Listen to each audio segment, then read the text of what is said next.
Bon, bah globalement tout ça c'est satisfaisant. Allez, bonsoir à tous les amis. Victoire aujourd'hui de Nogo dans 32e finale de Coupe de France face à Ajaccio, victoire 5-1. Bah écoutez, une victoire comme je le dis en intro là, satisfaisante. Bon, il y a quand même quelques points qui m'ont un peu gêné, mais beaucoup plus de positifs que de mal. Et bon, écoutez, on analyse ça tout de suite. Enfin, on va analyser ça tout de suite. On va commencer premièrement déjà avec la compo qui était très différente de d'habitude. Là, d'habitude on joue en 4-3-3. Là, pour le coup, on a joué du coup en 4-2-3-1, si je me trompe pas, c'est ça, oui, 4-2-3-1. Donc avec du coup au goal, alors Lopez, alors par contre, ça c'est un truc, ouais, c'est la première chose que je comprends pas pourquoi Lopez a joué.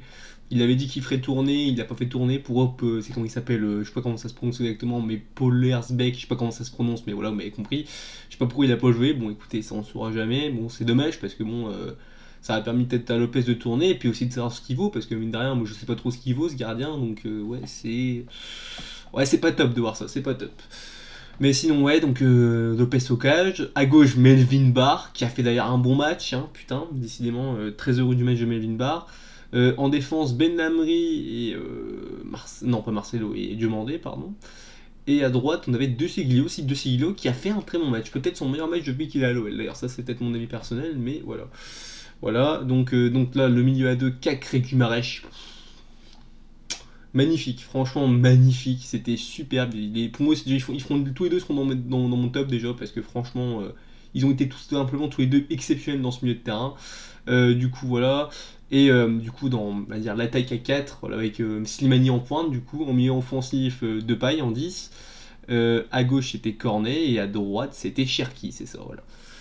Donc écoutez, avant si, ça aussi, oui, je voulais revenir aussi là-dessus. Je voudrais aussi un peu me. Enfin, j'avais dit que j'avais dit une grosse bêtise lors de mon dernier débrief, il me semble, où j'avais dit que les équipes amatrices, c'est-à-dire enfin ceux qui sont en dessous du niveau Ligue 2, en gros, ne pouvaient pas jouer parce que voilà, il y avait l'arrêt du football amateur. Il me semble, en fait, je me suis trompé, en fait, c'est juste qu'ils vont. C'est juste que le format est un peu différent cette année, et que du coup, en 16ème de finale, ils ne joueront, enfin, du coup, qu'en 16ème de finale, mais là, en gros, ils ont joué entre eux, si on veut.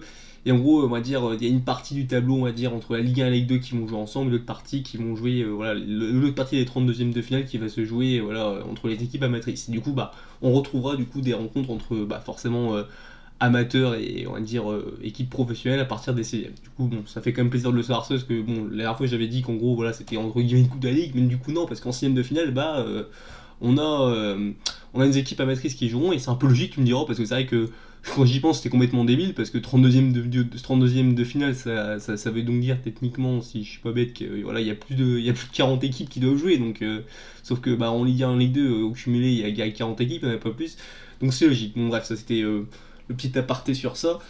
Donc écoutez, première mi-temps de l'OL où globalement on a clairement dominé ce match, hein, on les a même complètement bouffés, même si parfois ils arrivaient peut-être un peu, on va dire entre guillemets, à se créer des occasions, et encore ces occasions c'était des frappes toutes molles qu'il y avait sur Lopez. D'ailleurs Lopez qui avait quasiment rien eu à faire à part la fin du match, ça on en reparlera d'ailleurs aussi. Écoutez, voilà, on a fait très mal, très, très mal, et on a surtout fait très mal dans la profondeur, franchement. Ce soir, alors je sais pas si vraiment ils étaient vraiment, si Ajaccio était vraiment une équipe vraiment trop bas niveau ou si vraiment on a été meilleur que d'habitude, mais ce soir, enfin si en fait bon, sur la profondeur pour moi c'est vraiment qu'ils sont mauvais, mais franchement sur les combinaisons, dans la profondeur et tout, on a été énorme, on a réussi vraiment à combiner, ça me fait plaisir les matchs comme ça, voilà, on est sur la continuité de ce qu'on a vu face à Strasbourg, ça fait plaisir. Et en plus, bon, il a pas mal fait tourner, mais voilà, Rudy Garcia a fait, j'arrive pas à parler. Rudy Garcia a pas mal fait tourner, du coup, ouais, c'est c'était plaisant, voilà. Donc écoutez, ouais, on a bien joué dans la profondeur, on leur a fait très mal dans ce domaine-là. Qu'est-ce que je voulais dire?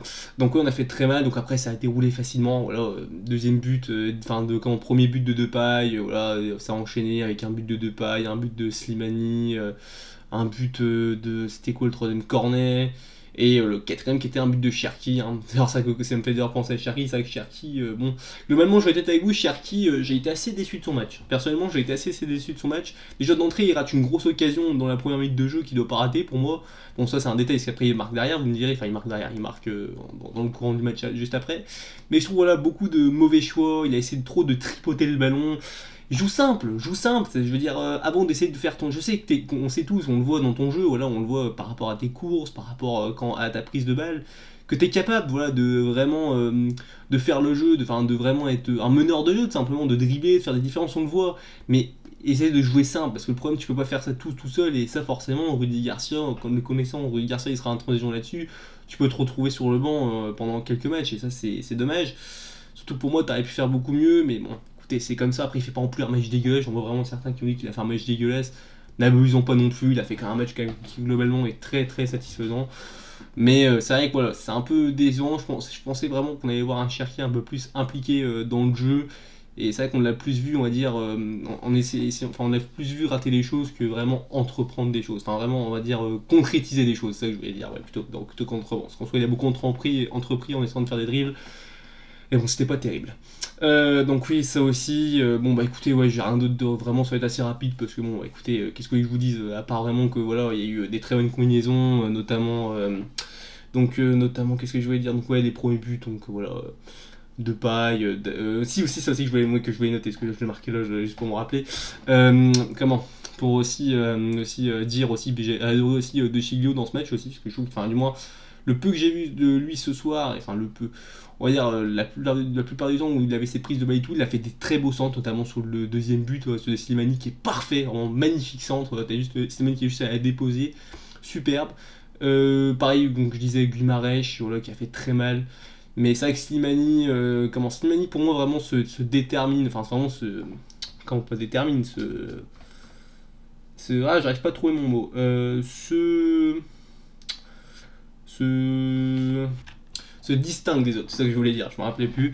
Mais voilà, il s'est vraiment distingué et ça m'a vraiment fait plaisir. Slimani qui a fait un très bon match, hein, il me semble, du coup, il a marqué un but et pour 2 passes décisives, donc excellent match hein, de Slimani, ça me fait plaisir. C'est vrai que jusqu'à présent, Slimani, on savait pas trop quoi penser, il joue pas beaucoup. Dans le jeu, bon, il était pas mauvais, mais il était pas non plus forcément bon, donc voilà, ça me fait plaisir. Slimani, un match peut-être qui va l'encourager, qui peut-être, pourquoi pas, peut envisager peut-être des futures titularisations dans les prochains matchs qui arrivent. Ça pourrait être bien, parce qu'en plus, ça peut être un très bon atout offensif. C'est un joueur que j'aime bien parce que tu vois, c'est un joueur qui est pas. Tu vois, c'est un neuf, tu vois, que c'est un joueur qui a la capacité d'être neuf, mais c'est un neuf qui est fait aussi pour combiner, ça me fait plaisir. Un atout que par exemple, enfin, des qualités que par exemple Moussa Dembélé n'avait pas. Mais Moussa Dembélé, je le comparais moi personnellement, alors peut-être que vous allez me prendre info, mais je le comparais surtout vraiment un pur neuf, à un Cavani, tu vois, un mec vraiment qui était juste là en finition. C'est tout le contraire d'un Slimani qui lui vraiment t'apporte dans le jeu. Et ça fait vraiment plaisir, alors que Moussa Dembélé, tu pouvais pas t'appuyer sur lui. Moussa Dembélé, il fallait lui mettre des galettes, sinon voilà, il était pas performant. Et ça, c'était un peu dommage, parce que bon, on sait que même si. On sait surtout qu'en plus, à Lyon, on n'a pas des ailiers exceptionnels, énormes. En plus, on n'a pas non plus des bons joueurs de qualité de centre. Enfin, ça dépend des matchs, quand il se réveille, visiblement, de chez Guillaume et Dupont, quand il peut faire des bonnes choses. Mais voilà, quoi, vous m'avez compris, c'est vrai que ça me fait plaisir de voir un mec comme Slimani. Donc oui, écoutez, sinon, bon. Première mi-temps très aboutie, donc j'ai dit beaucoup de combinaisons, ça m'a vraiment fait plaisir. Ensuite, une deuxième mi-temps, là par contre, pour le coup, bon, on a levé le pied, pardon. Complètement logique, les gars, voilà, fallait pas non plus cramer les joueurs. Je veux dire, tu gagnes 4-0, tu sais que tu vas te qualifier, même Ajaccio, ils y croyaient plus. Voilà, on a un match face à Montpellier qui arrive, on est toujours très serré dans le championnat, comment Lille et Paris ont gagné leur match. D'ailleurs, ça aussi, il faudrait qu'on en parle aussi vite fait, mais voilà, ça vraiment, ça va être palpitant jusqu'à la fin, donc voilà, faut vraiment. Moi, bien sûr que ces Coupe de France, moi j'en fais quand même une priorité, enfin, du moins, tant qu'on n'affronte pas vraiment une grosse équipe, je pense que s'il y a moyen de. Tant qu'on n'affronte pas, on va dire, d'équipes vraiment à haut niveau, on va dire pas des gros cadors, je pense que même avec l'équipe 2, tu peux réussir à aller très loin dans cette compétition, après, il faudra voir. Pour les prochains tours. Mais bon, écoutez, moi je pense qu'il faut quand même, mine de rien, rester aussi en place dans cette Coupe de France. Il faut essayer de jouer ces deux compétitions, la Ligue 1 et la Coupe de France. Tu sais que par exemple, que des clubs comme Paris et Lille, par exemple, qui sont nos concurrents directs, et à part Monaco, bon, pour le coup, Monaco aussi qui peut être un concurrent pour le podium, mais ça c'est autre chose. Voilà, les deux clubs que j'ai cités juste avant, Lille et Paris. Resteront dans la course, voilà, ils ont comment la Coupe d'Europe à jouer en plus, et ils ont la Coupe de France sûrement, s'ils se qualifient normalement demain, je pense qu'ils devraient se qualifier, avoir une grosse surprise peut-être. Et ils auront aussi la Ligue 1, donc ils joueront encore sur beaucoup de compétitions, sur une compétition de plus du coup que nous, donc ils peuvent s'épuiser très vite. Donc voilà, pourquoi pour moi cette Coupe de France, faut vraiment la prendre à cœur. Puis écoutez, ouais, sinon, donc, le Lyon qui a levé le pied vraiment dans cette seconde période. D'ailleurs, Aouar est rentré, il me semble, oui, juste à l'entrée de la deuxième mi-temps à la place de Memphis.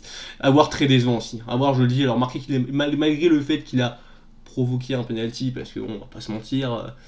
C'est surtout l'autre qui c'est aussi le joueur qui tu sais pas trop ce qu'il fait, tu vois, genre il peut pas non plus se bouger, donc forcément voilà, t'as Aouar qui rentre dedans entre guillemets, il fait un espèce de passage en force, pardon, Et forcément, bon, il peut rien faire d'autre, il provoque le penalty, le joueur, le défenseur ajaxien. Penalty, puis bon, voilà, à part ça, il a rien fait, quoi. Je veux dire, il marque son penalty, mais pour moi, il a rien apporté dans le jeu, il a pas été bon. Enfin, voilà. Je suis assez déçu parce qu'en plus, franchement, à voir, c'était face à Ajaccio, en face, quoi. C'est pas non plus un gros cador, c'était un match pour se relancer, puis bon, bah, il a rien montré. Enfin, je trouve qu'il a pas montré grand chose. C'est décevant, pour moi, c'est décevant, mais bon, écoutez, c'est comme ça. Voyons plutôt le positif. Et là, par contre, c'est peut-être mon petit coup de gueule, et lui aussi, il sera dans mes flops, ça sera Rudy Garcia. Moi, à un moment, tu vois, je vois, je sais plus à quelle minute de jeu c'est peut-être vers la 70e, une connerie comme ça, 70e, 65e, un truc comme ça, où le mec, du coup, il te fait rentrer, il me semble, Marcelo à la place de Diomandé, bon, jusque-là tout va bien, mais après, il te fait rentrer Dubois à la place de Guimarães. Alors, je pense pas me tromper de savoir que Guimarães est un milieu relayeur. Du coup, si Dubois le remplace, c'est-à-dire qu'il devait le faire jouer relayeur, alors derrière, bon, on a vu que derrière que Paqueta est rentré et que du coup Dubois est retrouvé à son poste. Et ma question, c'est que à la place de faire rentrer minimum que tu veux faire souffler justement ton Guimarães, pourquoi tu fais pas rentrer un joueur qui a potentiellement le même poste? Et en plus, qui plus est, ils sont peut-être des jeunes, je ne sais pas, comme des jeunes prometteurs d'ailleurs, des jeunes prometteurs de centre de formation, comme je ne sais pas, peut-être un mec qui s'appelle peut-être Soumaré, Da Silva aussi peut-être. Pourquoi tu ne fais pas rentrer ces joueurs-là? Je comprends pas je comprends pas, pardon, Rudy Garcia, pourquoi il fait ça? Pourquoi tu fais ça?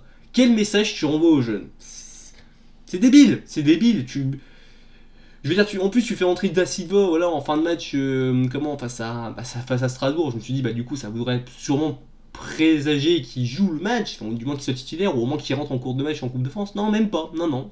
Ce soir, par sur Melvin Barr, qui est quand même, c'est déjà ça quand même, il a fait quand même jouer Melvin Barr quand même, c'est déjà bien. Même si on saute, je pense qu'il a surtout fait jouer Melvin Barr parce que Cornet est en haut, parce que sinon, s'il avait un autre joueur, s'il avait un autre joueur que, voilà, que Cornet à mettre en milieu gauche, tu vois, il aurait mis Cornet en latéral gauche, j'en suis sûr et certain, mais bon, ça, on s'en fout, on va dire que le plus important c'est que Melvin Barr il a joué. Melvin Barr, ouais, voilà. Donc pourquoi tu fais jouer. Pourquoi tu fais rentrer Dubois? Je comprends pas. Même Paqueta, pourquoi tu le fais rentrer derrière? Pourquoi tu fais pas rentrer un mec comme Da Silva? Je comprends pas. Je comprends pas. Soumaré, Da Silva, je sais pas ce qu'ils ont fait, les jeunes. Il a un problème avec les jeunes. Je sais pas. Pour moi, c'est ça là-dessus, je suis vraiment pas content. Ça m'a vraiment pas plu. Puis du coup, voilà quoi. Donc ouais, c'est décevant. Donc sinon, rien peut-être d'autre à dire, hein, les gars. Bon, bah écoute, ouais, but d'avoir sur pédo après, pas longtemps après, dans cette seconde période. Après, il n'y a rien eu grand-chose à se mettre sous la dent en deuxième période. Voilà, Lyon qui a surtout laissé le ballon à Ajaccio, c'était une mi-temps un peu plus calme. Ça jouait, on va dire, un peu pépouze, quoi. Ça se jouait, voilà, la baballe un petit peu. Et ouais, voilà. Ouais, puis aussi, oui, bon, ça on va en parler vite fait, mais on va parler vite fait aussi du penalty qu'on concède à la fin. Alors moi, cette règle-là, je dis que c'est une règle en soi que moi, je comprends pas trop cette règle maintenant de... Dès que ça touche la main, il y a forcément penalty, c'est-à-dire qu'on ne juge plus l'intentionnalité de la main, c'est-à-dire que dès que t'as beau avoir les mains dans le dos, collées au corps, je sais pas, même rentrer en ton ventre, je sais pas quoi, rentrer dans tes poches, si tu le tires dans la main du mec, il y aura forcément faute. Et ça, c'est débile, parce que sur le tag de Ben Lamry, les gars, on va pas se mentir, Ben Lamry, il est de profil, il peut pas, il les colle bien, il peut pas les ranger, il les range comment même dans son dos. Je veux dire, il peut pas les mettre autre part. Tu veux qu'il les mette où? Il faut qu'il anticipe maintenant. Maintenant, les défenseurs ils doivent anticiper où la balle va arriver, la trajectoire de la balle pour pas faire main. C'est débile, et du coup ça concerne un penalty pour eux, il marque un but. C'est dommage, j'aurais bien voulu faire un petit clean sheet, mais bon les gars, voilà, c'est... Non, c'est décevant. Cette règle, je la trouve complètement débile dans certains cas, et ça, c'est un cas vraiment qui... Autant il y a des cas que je peux comprendre quand c'est une main vraiment qui on va dire, tu vois, bon, la main est vraiment décollée comme ça, même s'il fait pas un temps, enfin je veux dire, si la main j'aurais vraiment décollé comme ça et que, on va dire, le mec te tire dessus, tu vois, je veux dire, ça peut être compréhensible, parce que tu vois, même si c'est pas intentionnel parfois, ça peut être aussi un peu de l'anti-jeu, tu vois, évidemment, il doit pas avoir la main décollée, mais quand la main comme ça, elles sont collées au corps, voilà, quand tu peux pas la ranger de part, c'est débile de siffler, pardon, penalty là-dessus, donc ouais, c'est décevant. Ouais, puis du coup, voilà, pas grand chose à dire sur cette rencontre. Écoutez, victoire satisfaisante, hein, victoire surtout la première mi-temps qui a été très satisfaisante. J'ai vu du beau jeu, j'ai vu de la combinaison, j'ai vu de l'agressivité aussi, du pressing, ça j'ai vraiment adoré, surtout par rapport à Guimarães et Cacré qui m'ont énormément plu, masterclass des deux soirs. Et même Slimani, hein. Slimani aussi, très bon point fort ce soir, d'ailleurs, du coup, ça va. La transition est parfaite, du coup, voilà, pour faire les tops, il y avait les tops, ceux que je viens de citer, Cacré, Slimani et Guimarães, hein. Très bons joueurs, enfin les trois ont été bons exceptionnels. J'aurais pu peut-être citer d'autres joueurs comme, justement, on va dire Benlamri qui a été globalement qui a fait un bon match hein, aussi je trouve. Bard aussi qui a fait un bon match, mais bon ces trois-là pour moi sont on va dire la catégorie au-dessus quoi. Et en flop, ouais, je disais tout à l'heure, Awar. L'entrée d'Awar, elle a rien apporté. Je suis déçu de ça. Awar qui, j'ai l'impression de sortir, que franchement Awar, j'ai l'impression qu'il va jamais retrouver son bon niveau. Hein.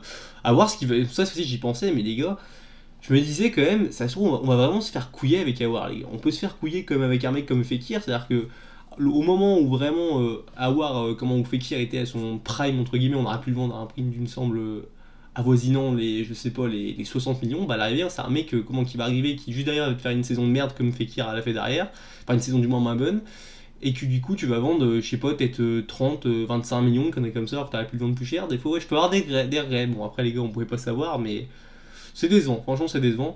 Donc bref, j'en reviens où j'en étais, du coup aussi flop Cherki, parce que Cherki, je trouve que voilà, Cherki comme j'ai dit tout à l'heure, tu peux faire mieux gamin, voilà, enfin gamin, voilà, on se comprend, on a quasiment le même âge quoi, mais bon, c'est un jeune pour moi qui a besoin de vraiment de se mettre plus, on va dire, pas dans le rang, je veux dire, mais voilà, de jouer plus simple. Parce que bon, le problème c'est que moi, par contre, tu vois, pour le coup, bah, Rudy Garcia là-dessus, autant, là je l'ai défoncé tout à l'heure, et d'ailleurs il est aussi en flop, hein, si j'en parle vite fait derrière.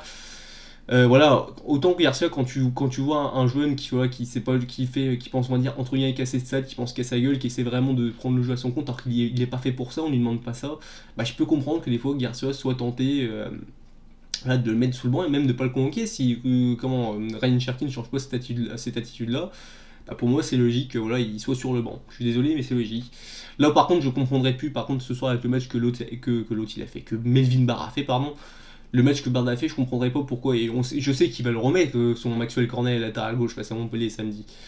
Mais je comprends pas pourquoi tu fais ça. Alors que tu vois que Melvin Barr ce soir, moi il n'y a rien à lui reprocher. Alors certes c'est Ajaccio en face, mais quand même quoi. Je veux dire, le mec est propre. En plus il a en plus je trouve qu'il est solide défensivement et en plus il a un bon atout offensif. Il s'est centré. Ouais, je comprends pas pourquoi Melvin Barr est sur le banc. C'est incompréhensible pour moi. Mais bon, voilà. Et puis écoutez, bah à part ça, oui, du coup, puis dernier flop, du coup, bon bah Garcia pour ce que j'ai dit avant, voilà. Ta gestion des jeunes, c'est pour moi cette gestion-là elle est très mauvaise. Autant tu vois, Rudy Garcia, je l'entends, ce qui est bien par contre avec au moins on va dire le seul avantage, et même si c'est bon, un avantage qui est je sais pas terrible on va dire pour nous, c'est on va dire qu'il n'y a pas de supporters dans les stades, c'est qu'on entend un peu les consignes des entraîneurs, on les entend gueuler, ce genre de choses. Et j'aime bien parce que voilà, quand même Rudy Garcia, tu vois quand même que c'est comme je le dis tout le temps, c'est un meneur d'hommes, c'est un mec qui sait quand même comment fonctionnent les joueurs mentalement, il est très fort dans ça, mais sous la gestion, c'est plus c'est autre chose, vraiment c'est autre chose et c'est très dommage.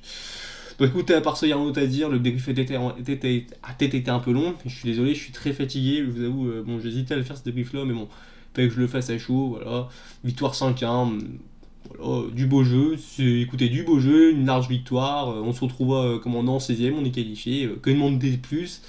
Écoutez, bah, en 6, tout ce qu'on va demander ou du moins souhaiter, c'est une victoire face à Montpellier samedi pour continuer à essayer de conquérir ce titre de champion de France. Voilà, c'est tout ce que j'avais à vous dire. Du coup, bah ouais, c'est tout ce que j'avais à dire du coup. Donc on se retrouve du coup bah, samedi justement pour le débrief de Lyon-Montpellier. Et bah écoutez, à part ça, j'ai envie de vous dire allez les Gones et du coup à samedi. Allez les Gones.